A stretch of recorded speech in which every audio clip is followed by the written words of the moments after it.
Once again, good morning and welcome to Rapid On right here on Rapid Television. It has been an interesting morning, taking you through all of the stories that has unfolded. And of course, just a moment ago, Victor Ijama was there to give you updates in the world of sports. My name is Victor. Okay. And my name is Martha Alu. Good morning to you. Yes, this is the 9 o'clock hour, and of course you know that it's basically conversations, and this one actually is a very important conversation because it digs deep into our country's system. Nigeria is at a very difficult intersection right now where we are experiencing varying security concerns here in Nigeria, and today we will be dissecting this as much as possible just so we understand the framework of whatever it is that is currently going on in Nigeria. Definitely. And of course, today on the big conversation, we are talking about the deepening insecurity in Nigeria. Now recall that in recent weeks, violence has shaken communities across the country. Bandits abducted schoolgirls in Maga, Kebbi State, attacked a church in Eruku, Kwara State, and even killed a brigadier general. Families right now live in fear. Children are scared to go to school, and ordinary Nigerians are paying the heaviest price. All these comes despite the 2025 national budget allocating 4.91 trillion naira to security, showing that huge spending alone has not stopped the attacks. Well, our guest today, Professor Ibrahim Abubakar, a security expert, will help us understand why insecurity keeps growing, what is failing, and what urgent steps must be taken to protect lives and restore peace. Good morning to you, sir, and welcome to the program. Yeah, good morning, everybody. It's good to have you join us on the conversation. Thank you very much. Now, Prof, we've seen the kidnap of schoolgirls in Kebbi State, the church attacked in Kwara State, the killing of a brigadier general, amongst many insecurity challenges that we face in the country, Nigeria. What does this say about the security situation of our country? Well, the growing trend is because we have not taken adequate attention to security over years.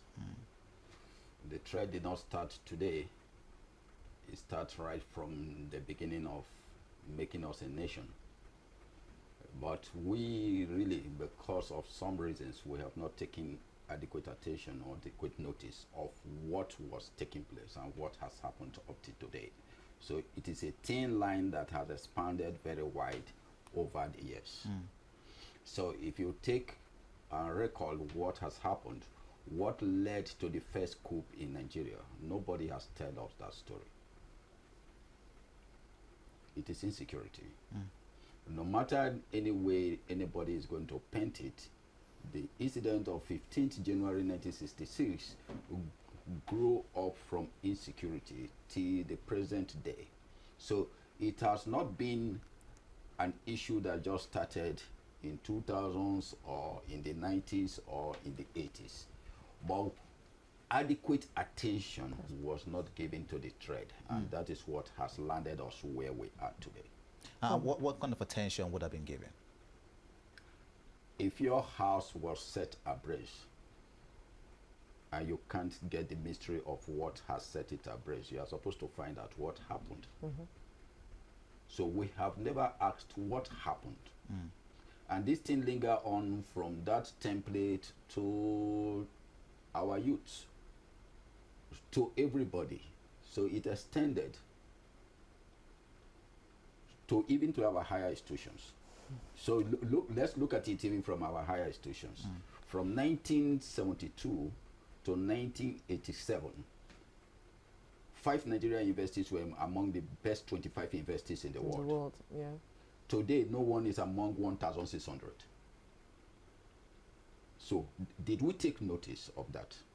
Has anybody taken note of that? Why?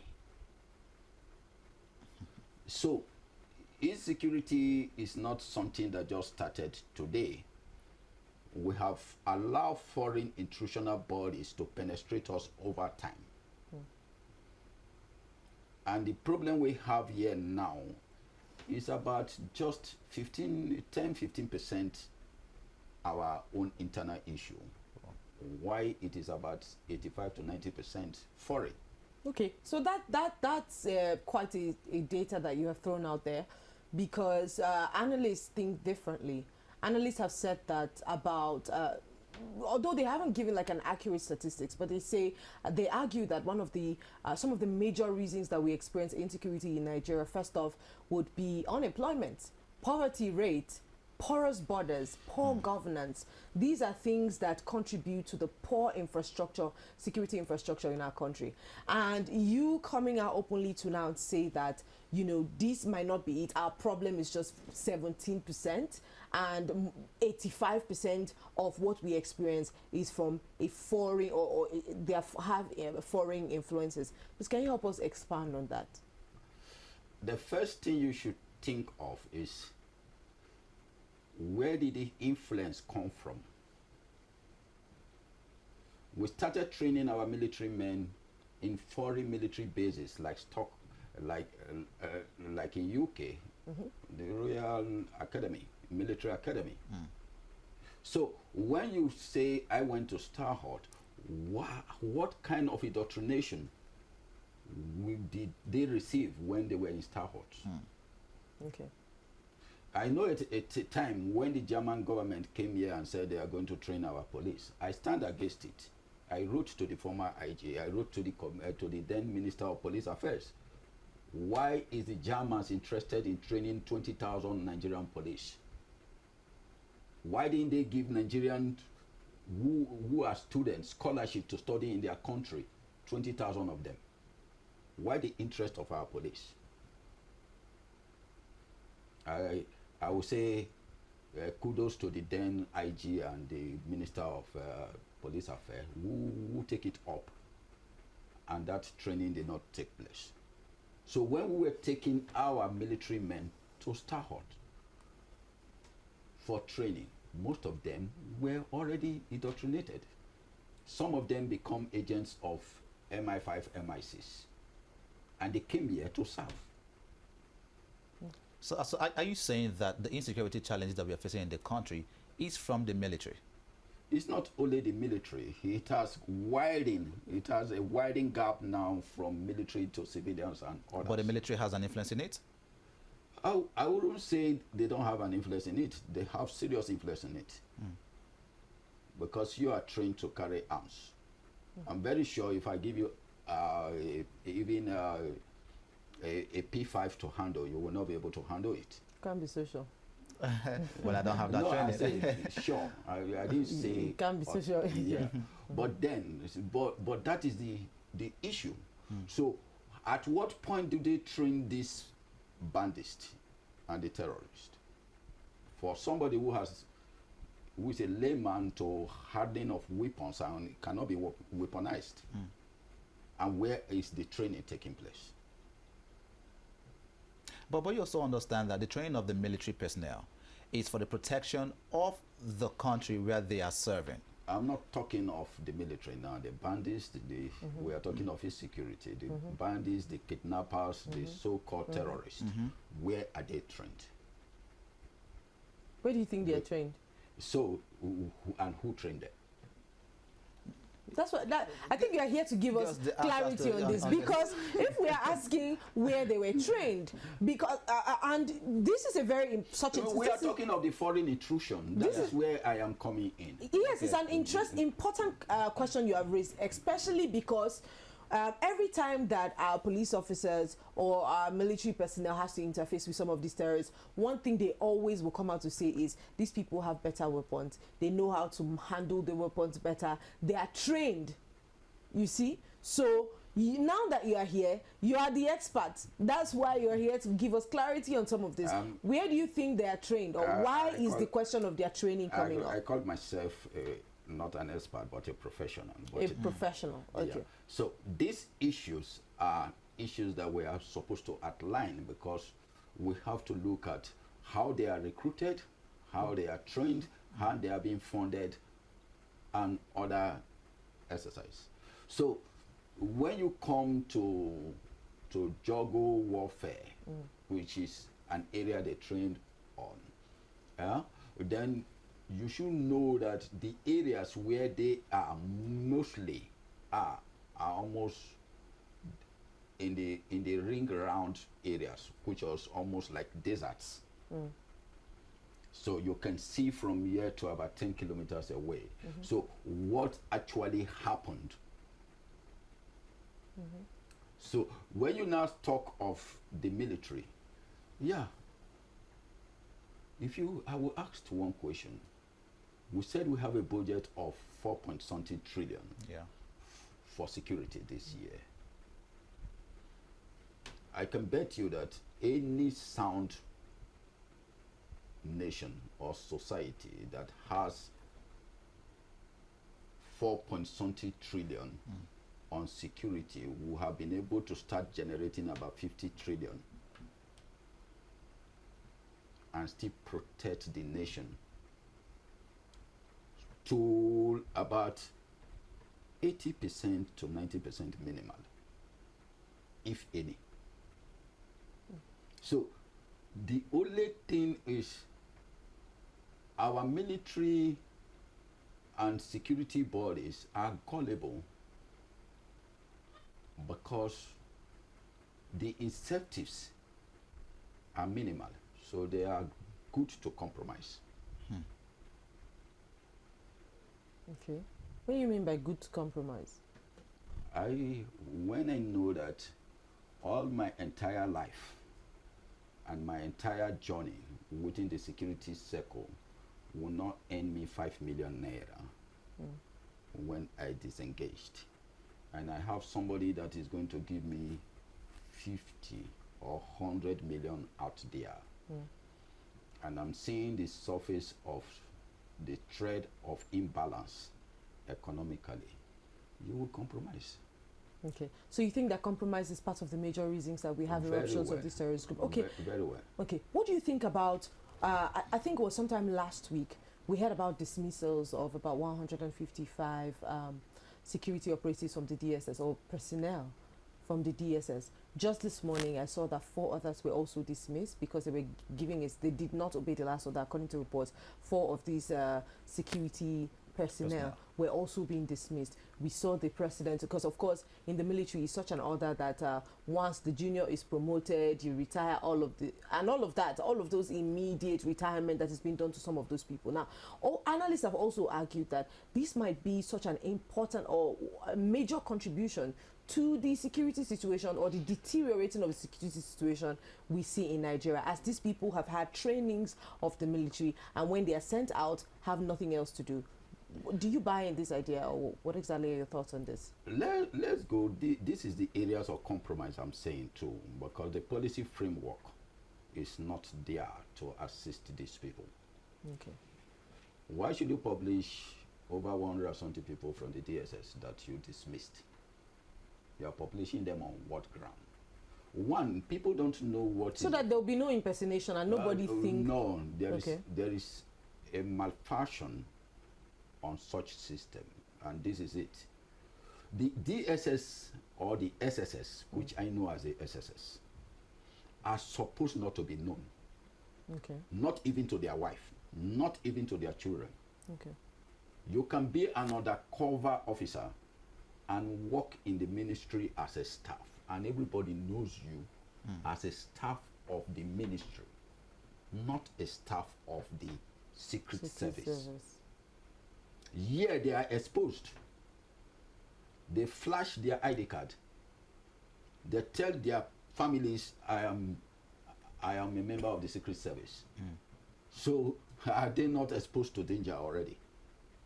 Okay. But because people are laid back on security systems, for over some time now, I have been advocating for security laws, but nobody wants to listen to security laws.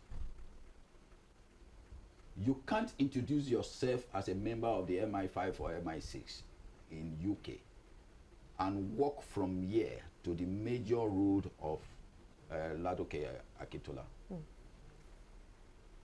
You're already gone. So the information web here is very open, that they cannot give any service to anybody due to that web.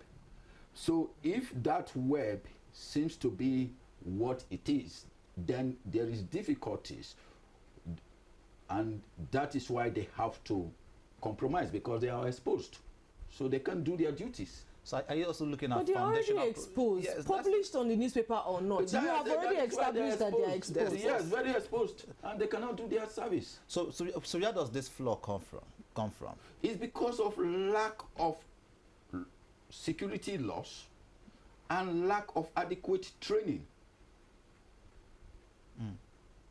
So when you don't know what your job is, you want to show to the world that you are working. Sometimes when we have what they call security and the press, do they know what is called security and the press? No. What's the security and the press? Do you know how many people that are killed in even in just nightclubs in New York every weekend? Have you heard it in any headline of American press or of American news? No, those are not what goes to the public. So because I'm trying to get you again now, in their own system, they don't have what they call security language. Okay. From a statement of ranks to another statement of rank, you have different languages. So, for example, let me give you an example. When an ASP to CSP in the police, for example, are writing their report, the inspector and other ranks will not understand what they have written, not even their secretary. When an assistant commissioner to a commissioner are writing their report, the other from the ASP to the CSP are not supposed to understand what they have written. So there's a code language for communication? Yes. Then from the Assistant Inspector General Police to the Inspector General Police have their own code language. So your secretary cannot just type something. I am writing something against Victor, and I gave it to my secretary, and my secretary will call Victor. Victor, this is what Oga has said about you.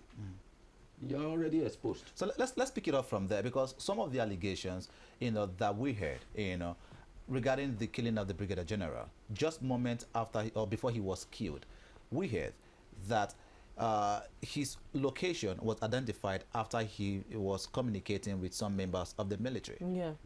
So would you say that these codes or lack of code language could also be the reason why these guys are vulnerable as it is? Yeah, the language you are using is read by everybody. We are using English, for example, in Nigeria, and it's the general language. We call it our mother tongue, even as it's not. So if they have a language, no other person will read the language, even if you take the phone, unless you are in the system and you have the same similar ranks. So that way you are saying it's easy to track when an information spills, when there's a code of communication. Yes. Now look at our budget again, 4.91 trillion naira. That's what is on the budget for security here in Nigeria. Yes. Let's take it up to a little bit of maybe security, even using our communication tools or technology as it is. Now, I'm not so sure if our security agencies have a particular technology tool or mode of communication that they use to communicate amongst themselves. Because what we heard as well is that, according to some of the reports that we saw circulating online, that the Brigadier General was communicating using the platform WhatsApp. And we do know that WhatsApp is vulnerable, to everybody, except maybe even if you have the two-step verification, once your phone is open, you begin to see all of this, all of those chats that goes on. With all of these monies that is being invested or that is supposed to be allocated for security reasons, what's the way that the Nigerian security system can actually use technology to, first of all, barricade their communication beyond the codes? The code, as the code language, basically. The code language. Every country has its own code language. America has their own code language. Germans have every country, or every of the whether you call them, but I just call them the wider world. In the wider world, they have their own code language. Here, we have not been able to build any code language. That is one. Two, we have not been able to build technology that will enable us streamline our information web. So we are depending on buying tools from foreign nations. That means you are selling your informations directly to the same nations. So that keeps us more vulnerable? Yes. So you're saying our security agencies are not secured? Okay, let me tell you. Let me use Zamfara for example. We don't have an airport in Zamfara, but we have what we call an Earth airstrip in Zamfara, where plane lands. Okay. Who approve it? Who approve it? And how did the planes comes in? Is there any signal? Do our space radar system capture it? The answer is no. Well, Okay, let me ask you a question. Let's leave a bit of this whole technical language and what have you. Today on the news, we saw that about 26,000 recruits have been, you know, and they're calling for... they're being that called recruitment. to go defend Nigeria, the securities. It's on the papers, the head of the papers. And this morning, while we were doing the analysis, one thing that I said there was, you are calling recruits to go defend in the forest or defend against terrorists who probably might not have the requisite training or don't like codes, have probably not developed codes of communication within the force. What do you think about this? Because if we are recruits are just recruits, it's just like someone getting on a job for the first level. 1 month, Yeah. entry level. So these people are still trying to, aside the training, they're still trying to get used to the force, the language, their operations and what have you. But we keep complaining all the time that these people in the bushes, on the forest, these terrorists have sophisticated weapons, they overpower us. What if the problem is the fact that we don't send people that are skilled enough to handle the issues? What do you think about these recruits that are being sent now? Well, you know, when you don't know what to do any longer, you look for a fire brigade approach. There is no strategies. There is no plan. There is no mastering of the same plan. There is no tactical system to go through this, navigate through this system. That is just the problem. Do we actually need military men, policemen to engage these people? There are higher templates of technology that you can use to engage these people.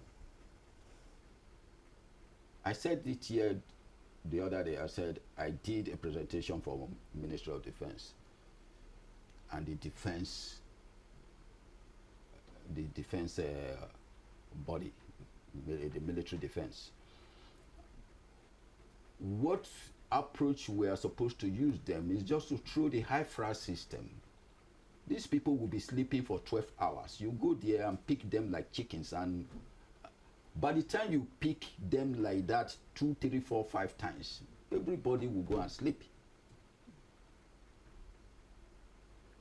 But you need to know their locations first of all. What is the location where we have system that will locate them? Do you need to live here to locate anybody? Do we have those systems? Are they We functional? don't have. We are not even ready to procure those systems. So that is the first problem that we're facing as it is. So we are deploring, recruiting innocent people to go and die while the general stays in the office. Why the officers will be giving command from their offices. Instead of doing the needful, we are cutting the leaves, not even the branches, not even the stem, than going to the root of the issue and uproot it once and for all. Which is, we're not taking decisive actions towards combating that. I've challenged the government several times. Give me this issue for 1 year. If I don't finish it, tie me to the rope and kill me. How do you plan? And I to don't do even that? need Nigerian money. How do you plan on doing that? That is not. Do you have military training? No, that is not an issue of military training. Because those are also experiences that whoever is going to make such a boat claim must also have. There was a time I have been making the boat claim.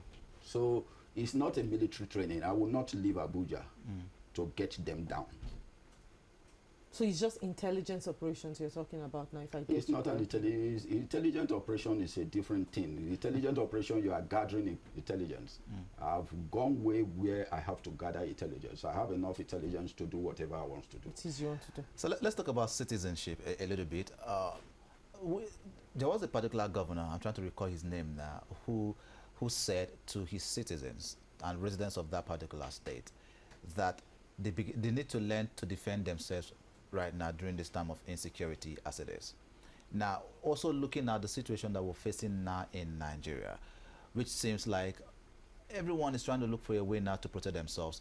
To an extent, people are beginning to lose faith, lose trust in the security agency, just as we've also lost trust and faith in the judiciary system. What can citizens of the nation do to protect themselves without putting their lives at risk? Well, for a chief security officer of a state, that means... It's actually the chief of defense staff at the time that made that mention statement. of Thank you that very statement. much. If it's a chief of defense staff, is one of the chief security officers of the nation. Yeah. So if he has started making such statements, means that himself has lost hope. You are relying on somebody, and if somebody is telling you, you can't rely on me. And I will tell you what, you are a chief of defense staff. And if a chief of defense staff is coming here to rapid television, the motorcades alone will tell you that he's not even sure of himself. Do you need all those security? Even going with an ambulance. That is the kind of security we have. Have you seen the security of the National Security Advisor? So when you see these people, you said you are a security chief, are your motorcade, the Inspector General of Police will not come here with less than 10, 20 vehicles. The Chief of Army Staff, the Chief of Air Staff, the Chief of Naval Staff, the Chief of Defense Intelligence, who is not even supposed to be known, the DG SSS, the DG NIA, these are people that are not supposed to be known. But look at their entourage. And you want to get informations. Go to the commissioners of police or the Inspector General of Police office. They will say from other ranks to a commissioners are not allowed. So when another rank has an information, how will he get the information across? Okay. So these are the systems we are operating. We have to lose these systems. And we have to have adequate security laws that will guide the security and guide the citizens. All right, Prof. We're still talking with Professor Ibrahim Abubakar, a security professional. We're talking about the deepening state of insecurity here in our country, Nigeria. But right now, let's go on a break. When we'll come back, we'll talk about some of the things that the government had done in the past to fight against insurgency and, of course, terrorism here in the country. And, of course, we'll expand on that more. Please don't go anywhere.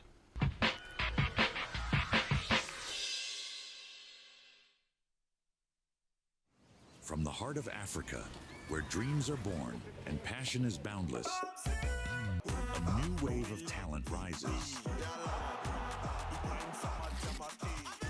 In La Liga, these extraordinary athletes are not just playing the game, they're transforming it.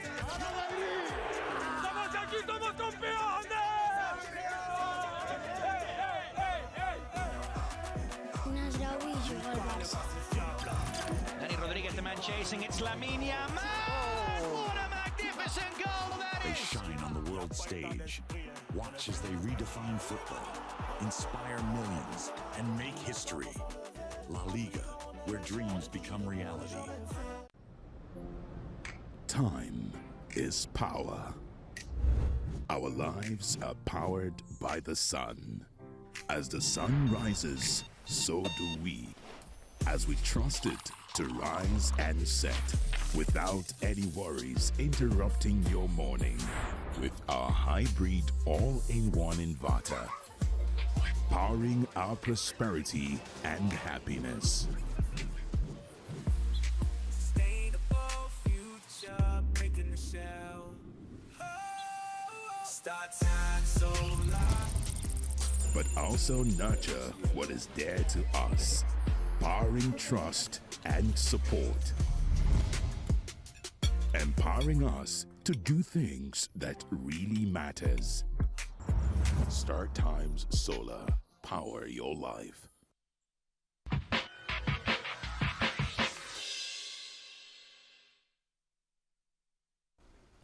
Welcome back. You're still watching Rapid On right here on Rapid Television. Of course, it is the big conversation. We've been talking about the insecurity challenges that we're facing as a country in Nigeria. And our guest has been a security professional, Professor Ibrahim Abubakar. Once again, thank you for being here with us, sir. Thank you very Thank you much. for being here with us. Thank you. Now, let's talk about some of the measures that Nigerian government has taken. We saw that there have been several military operations like the Operation Lafia Do, Operation Delta Safe, right? You know, and the Operation Wistroke, and the one you also mentioned. How effective has this been in actually reducing attacks and kidnapping in Nigeria?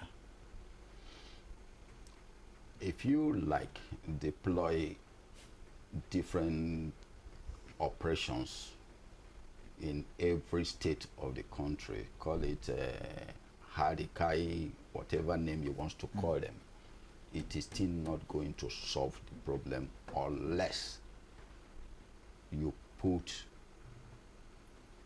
adequate system in place that will coordinate the system. You are an administrator and a manager and an operator. You can't do all this together. You must have a direction. What we're lacking in the security system is a direction. The military has their scope. Some of the things the military are doing are actually police duties. And if police were adequately trained and bleed to a certain level, then they will not need the military in some of these operations. Because the military are not trained in some of the operations they are undertaking. In the fight against insurgency, terrorism, and banditry, is that not the job of the military? No. When you talk of banditry, who are the bandits? There are people living in the society which living with the people who the police are supposed to know and have knowledge on. But because we started policing in a different parameter, that is the effect we are getting today. And like I used to say, somebody has not gone to primary school and secondary school, you take him to university. What performance did you want? So we jump the guns instead of following everything steadily, knowing that this is something that affects the people, affect life and properties, affect the economy, affect the business, affect every fabrics of the people. In other concern that comes to mind, you know, even after all of these operations, that you've of course said that until there is a clear-cut direction, these operations will not also be effective. We've seen after these operations severally that these bandits always tend to regroup almost immediately, and they come at even with a stronger force. Why do you think this happens? Okay, we were talking of a system now. You should also know that the people you are calling terrorists or you are calling baddists, they also have people who are managing them. And these are not the foot soldiers. Okay. So most of the equipments, we think when you have somebody that has that kind of system, you have people who are weaponized, and you are saying their weapon are more sophisticated than your own. You should also know that they have an advanced technology who you don't have. So some of these people could be reading our messages. They also has been able to penetrate our system. So how do you flush out people who have penetrated your system? And how did you identify them? So this is a case that we are supposed to look into. Okay. Because if you tell me today that these people have not infiltrated into our system, I will tell you it's not true. Okay. Okay. Because in major dealings, they have actually have more focused system than we, who are just standing up to say we want to curtail. Insecurity. You want to curtail. What are you going to curtail when these people have outlined their plans? Okay. A thief cannot just enter your house, and know where you kept your money and walk away. All right. Let me ask you the very next question. So we have had many allegations and assertions on the social space where a lot of people are of the opinion that, in fact, Boko Haram started first as inviting these people over to Nigeria as thugs during the elections, to rig the elections, the 2015 elections particularly. So many of these analysts, and in fact, I'm sure that you must have come across that report as well. And many of those reports say that these people were armed during the electoral process. They were brought in as thugs, but those weapons were not collected from them. So they started to devise other means to carry out crimes because those weapons remained with them. Now, this is having almost the same impact with communities here in Nigeria today, because communities are now standing up to defend themselves, you see. And if the government does not step in to defend them, there will be a breakdown of the state order, where after these people have defended themselves now, these weapons or whatever it is that have been approved for them, I'm talking about vigilante groups now, we have the Amotekun and different types in different parts of the world. These people will now become the perpetrators of crime, people that were brought for a specific purpose, associations that were that were created for a specific purpose will now be channeled into doing something differently. Don't you see that, or don't you think that this is probably a risk that we have, an imminent risk?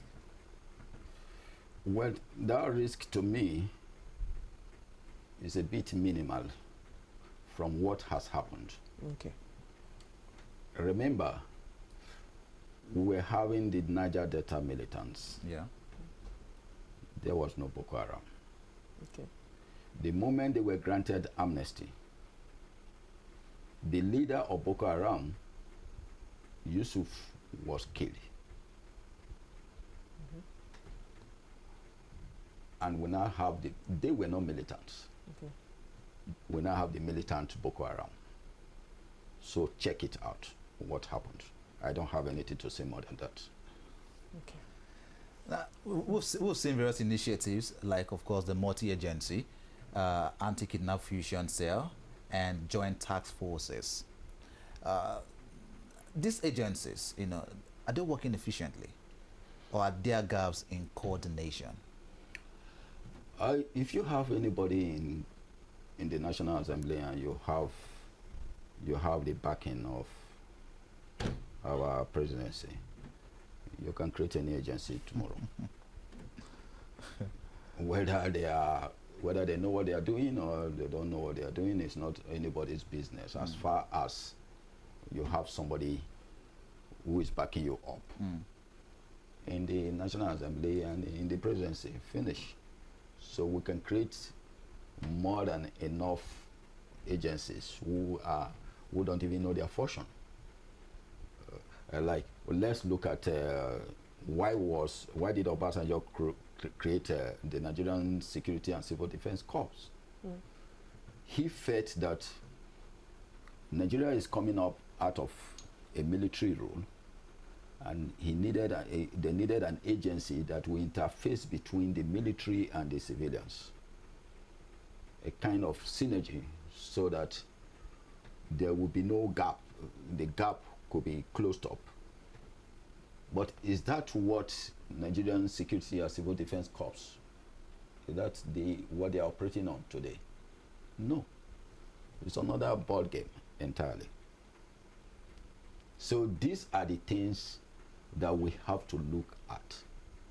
So it is very easy for you to say you want to create a security agency to meet up some other areas, but then the people who are proposing this didn't know anything about security. And what area of security are they? Professionals.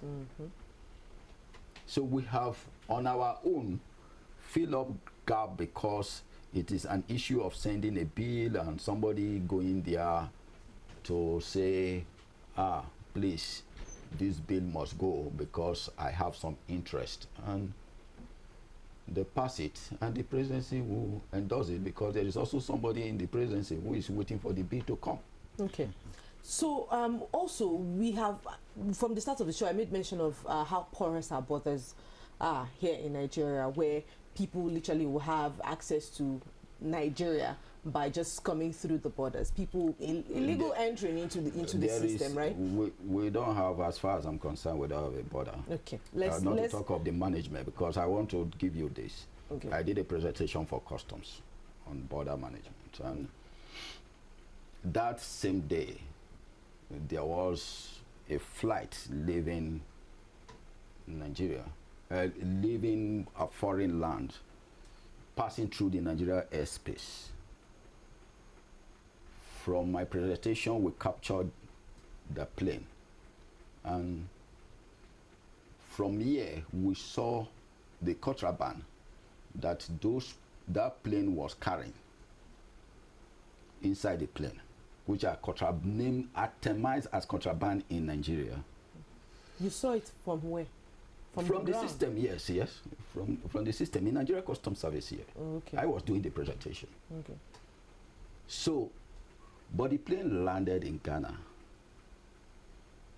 because we monitored the plane till it landed in Ghana. So the custom officers who are there said, can they inform the Ghana this thing? I said, what you call contraband here may not be contraband in Ghana. So you cannot inform Ghana that they are carrying contraband in so aircraft that landed in Ghana. So let's look at the Nigerian system. After the whole thing, the response I got is that some executive fiats or executive bodies or people will not want this to fly. So that means you're saying that this is something from within. If something is not of their interest, they are not ready to do anything about it.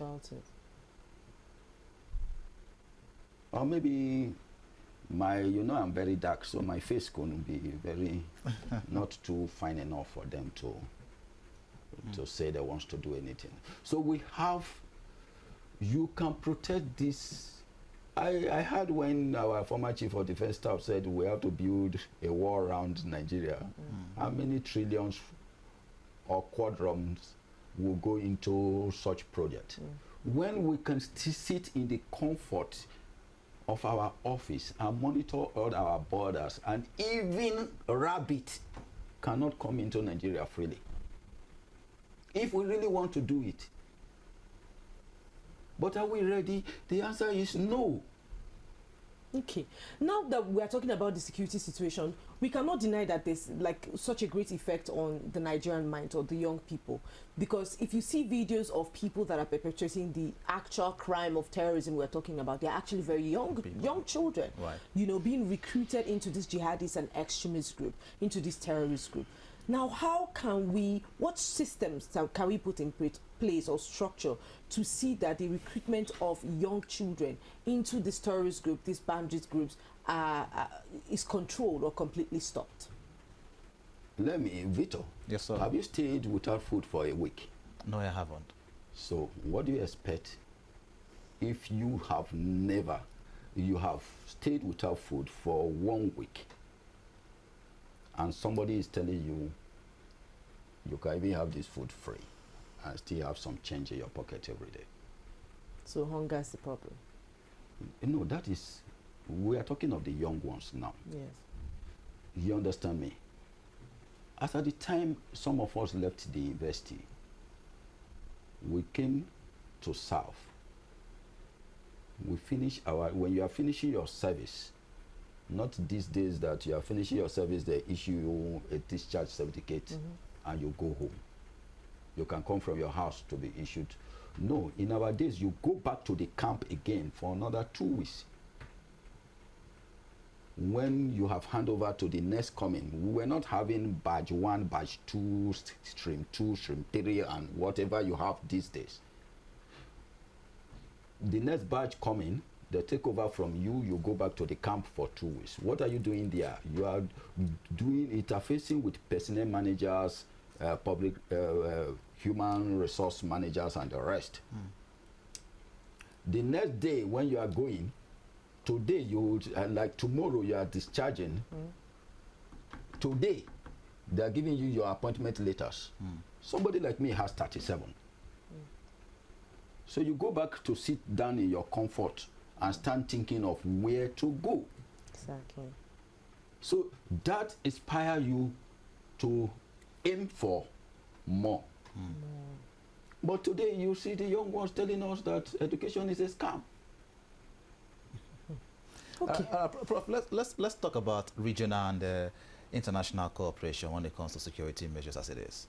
How effective has cooperation with neighboring countries through the multinational joint task force been in tackling cross-border insurgency? Because there's also been argument that most of the terrorists also come from neighboring countries as it is. You've talked about the fact that we don't have a good border system, but how has our cooperation being with neighboring countries to at least fight against insurgencies? Why does it feel like you're tired already? We haven't even... Okay, this is the last question. I'm not even tired. I was just looking at what he was asking.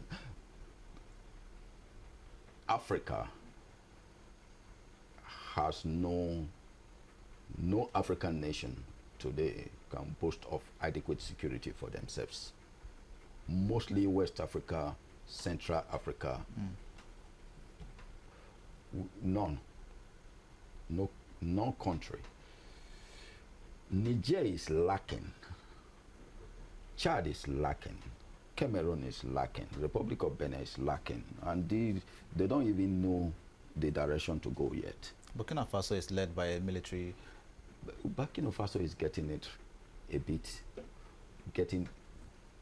There is a ton of at least light on the other side of the tunnel, even at its it is blinking, but at least there is that sensitization, reintegration, and the rest going on in Burkina Faso.